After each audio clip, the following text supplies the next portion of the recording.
예수께서 마음이 청결한 사람에게 복을 선포하셨습니다.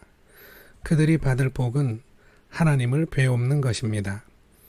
그런데 가만히 생각해 보면 우리가 사는 집이나 거리는 청결한 것을 알 수 있는데 마음은 보이지 않으니 청결하다는 것이 어떤 모습인지 분명히 알기가 어렵습니다. 청결하다는 것은 깨끗하고 순결하다는 말입니다. 어떤 사람의 마음속이 깨끗한지 더러운지 다른 사람은 알 수 없습니다. 사실 자기 마음속조차도 깨끗한지 더러운지 분간하는 것이 생각처럼 명쾌한 것도 아닙니다. 그것은 아마도 깨끗한 것과 더러운 것을 가르는 기준을 정하는 것조차도 어렵기 때문일 것입니다. 성경을 보면 구약에 정결이라는 표현이 있습니다. 그 단어가 신약에서 청결입니다.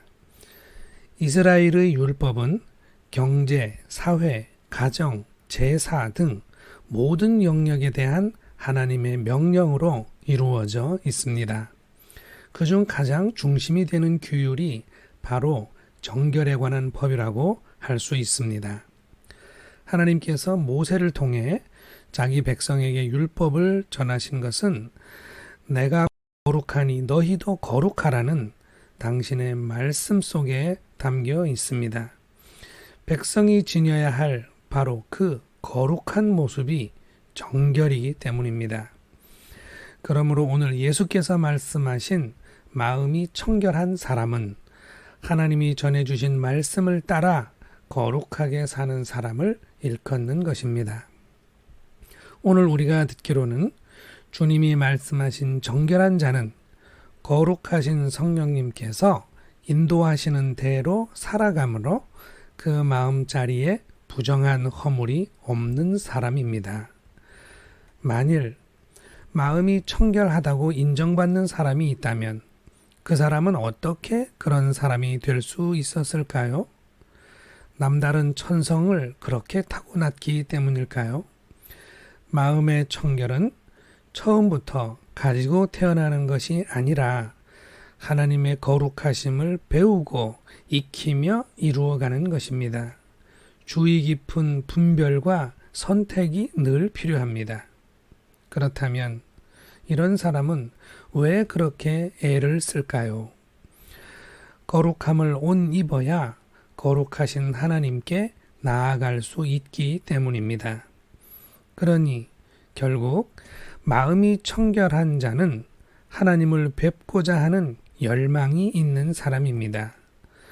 거룩한 옷을 입고 하나님을 뵙고자 마음을 청결하게 하는 사람을 하나님께서 외면하실 리가 없죠. 예수께서는 구하면 구할 것이요 찾으면 찾을 것이요 문을 두드리면 열릴 것이라 하셨습니다. 마음이 청결한 사람에게 주는 최고의 복은 그가 그토록 바라는 대로 하나님을 만나는 것입니다. 하나님을 만난다는 것은 어떤 모습일까요? 하나님에 대한 상상이 현실이 됩니다. 하나님을 알게 되고 이해하게 됩니다. 하나님을 경험하게 됩니다. 이렇게 하나님을 만나면 사람을 얽어매는 인생의 모든 고민과 숙제가 해결됩니다. 인생의 진리와 도를 깨달아 완전한 만족과 기쁨을 맛봅니다. 영원한 생명을 확인하고 평화를 얻게 됩니다.